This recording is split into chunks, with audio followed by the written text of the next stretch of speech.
سال کے 12 مہینے ہیں، اربعۃ حرم، ان 12 مہینے میں 4 مہینے حرمت والے ہیں۔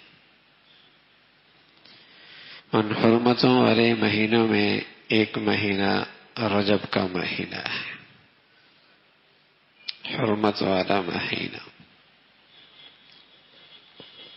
اللہ کے نبی صلی اللہ علیہ وسلم نے اس مہینے میں کیا دیکھا، کیا فرمایا ہے؟ تو صحیح سند کے ساتھ جو اللہ کے نبی سے بات ثابت ہے وہ یہ ہے کہ جب یہ مہینے کی آغاز اور ابتدا ہوتی تو آپ دعا فرماتے، اللہم بارک لنا فی رجب و شعبان و بلغنا رمضان۔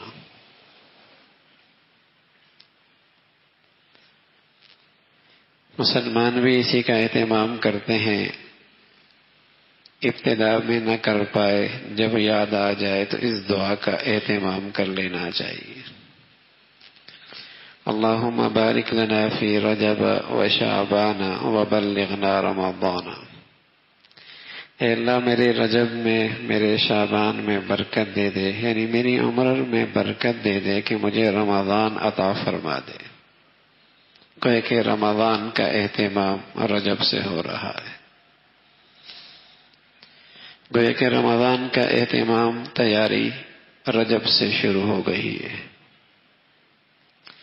یہ اللہ کے نبی صلی اللہ علیہ وسلم سے یہ عمل ثابت ہے، صحیح سند کے ساتھ، صحیح روایت کے ساتھ۔ اس کے علاوہ آپ علیہ الصلوۃ والسلام سے اس مہینے میں اور کوئی عمل ثابت نہیں ہے کہ آپ نے کسی رات میں کچھ کیا ہو، کوئی روزہ رکھا ہو، کچھ میٹھا پکایا ہو، کوئی شیرینی تقسیم کی ہو۔ ان میں سے کوئی بھی بات اللہ کے نبی سے صحیح سند سے ثابت نہیں ہے۔ اور میرے عزیزو، کوئی بات دین کی ثابت نہ ہو، نبی سے ثابت نہ ہو، اور اسے دین سمجھ کے، ثواب سمجھ کے کر لیا جائے تو یہ دین میں خود ساختہ اضافہ کہلاتا ہے، اللہ کے نبی کو بڑا سخت ناپسند ہے، اللہ کے نبی کو بڑی سخت ناپسند ہے۔ حضور علیہ الصلوۃ والسلام کے ساتھیوں کو آپ کی صحبت کی برکت سے دین کا یہی ذوق نصیب ہوا تھا، تو حضرت عمر رضی اللہ تعالیٰ عنہ 27ویں رجب کو باہر نکلتے اور ایک ایک آدمی سے پوچھتے روزہ تو نہیں ہے، اور پھر اسے اپنے سامنے کھلاتے پلاتے تاکہ سبق دیتے کہ کوئی چیز ایسی نہ ہو جو اس میں دین میں اضافے کا سبب بن سکے۔ اللہ کے نبی نے نہیں کیا، کوئی شخص اس کو تجویز کرے تو اللہ کے نبی کا دل بڑا دکھتا ہے۔ یہ دین میں وہ اضافہ ہے جسے اللہ کے نبی کبھی پسند نہیں فرماتے۔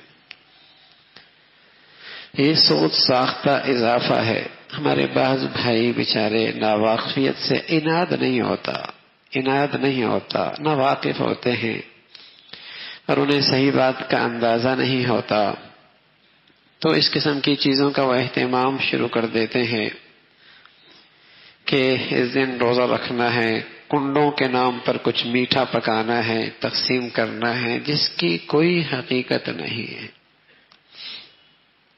تو میرے عزیزو، اس ماہ رجب میں اللہ کے نبی صلی اللہ علیہ وسلم سے جو بات ثابت ہے وہ دعا ثابت ہے، اور رمضان کا اہتمام کا آغاز ثابت ہے۔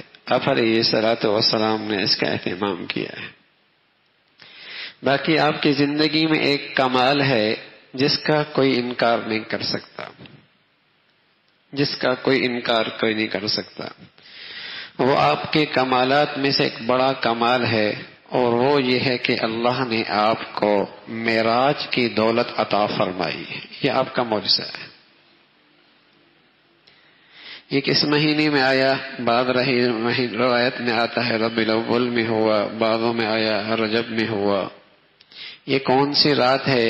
کوئی سی بھی ہو، لیکن اللہ کے نبی صلی اللہ علیہ وسلم کی زندگی میں اس معراج کے واقعے کے بعد 18 سال آپ زندہ رہے، لیکن آپ نے کسی رات میں کوئی خاص اہتمام نہیں فرمایا.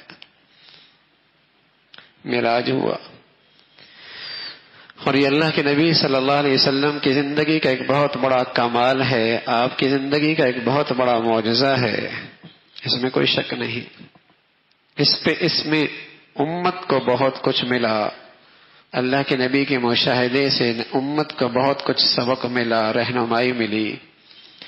لیکن آپ کی زندگی میں یہ نبوت کے 5ویں سال یہ معراج کا واقعہ پیش آیا، لیکن پھر اس کے بعد آپ 18 سال تک زندہ رہے، لیکن کہیں آپ نے کسی خاص رات کا، کسی خاص دن کا کوئی اہتمام نہیں فرمایا. کوئی اللہ کے نبی سے بڑھ کر دین سمجھنے کا دعویٰ کرے یا صحابہ سے بڑھ کر عبادت کا اپنے آپ کو باذوق سمجھے تو حماقت ہی ہو سکتی ہے، جہالت ہی ہو سکتی ہے. نبی سے بڑھ کر راتوں کی فضیلت، ایام کی فضیلت کون سمجھ سکتا ہے، اور صحابہ سے بڑھ کر عبادات کا ذوق کون رکھ سکتا ہے. پھر اللہ کے نبی کی زندگی میں 18 سال گزرے، پھر آپ کے پاس صحابہ کی زندگیاں 1 صدی تک رہی، 1 صدی تک صحابہ کا سلسلہ رہا. لیکن اس پوری صدی کے اندر بھی پھر تابعین، پھر تبع تابعین کی زندگی میں کہیں کوئی ایسی چیز نظر نہیں آتی.